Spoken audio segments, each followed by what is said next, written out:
Walang sahod sa loob ng ilang buwan at walang benepisyong natatanggap. Ilan lamang ito sa inirereklamo ng 32 taong gulang na si Hermie Viesta at ng kanyang mga kasamahan nang dumulog sa CLTV News nitong Biyernes. Sina Hermie at ang 61 pang manggagawa na ito ay nagtrabaho umano sa ilalim ng Ceftamart na subcontractor sa ginagawang gusali ng SM sa siyudad San Fernando, Pampanga.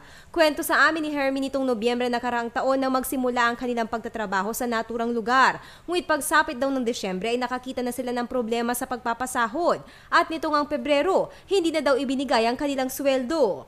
Pangako sila ng pangako man, wala naman eh. Wala na kayo makain, yung mga pamilya namin kawawa na.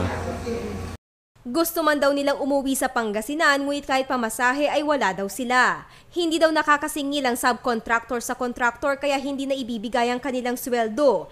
Nitong nakaraang Miyerkules umano ang pang-10 pangako na ibinigay sa kanila at ipinabarangay pa daw nila ang subcontractor, ngunit wala pa rin daw nangyari. Dumating yung parang timekeeper, ma'am, na tapos wala, sabi na naman niya eh. Wala akong alam na kailan kayo babayaran, sabi niya. Kaya nitong ika-3 ng Marso nang matapos umano ang kanilang kontrata sa subcontractor, ngunit hanggang ngayon ay wala pa rin maayos sa kanilang sahod.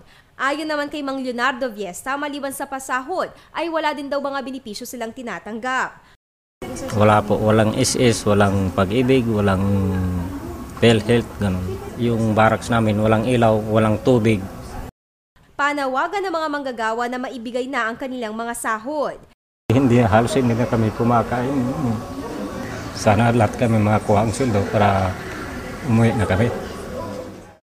Nitong Biyernes, nabigyan ng pagkakataon ng mga manggagawa na makausap ang Labor Communications Officer ng Dole Central Luzon na si Jerry Borja. Dito ipinahayag ng mga manggagawa ang kanilang mga hinaing.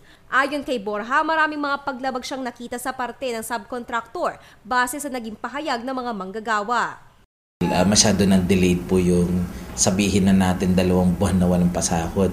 Wala silang nakukuhang tamang computation ng ating overtime pay. Tapos wala silang holiday pay at yung special non-working holiday, no? Wala silang premiums. At sinasabi rin nila yung kanilang personal protective equipment o yung PPE hindi tama dahil may nagsabi na walang body harness, walang safety belt.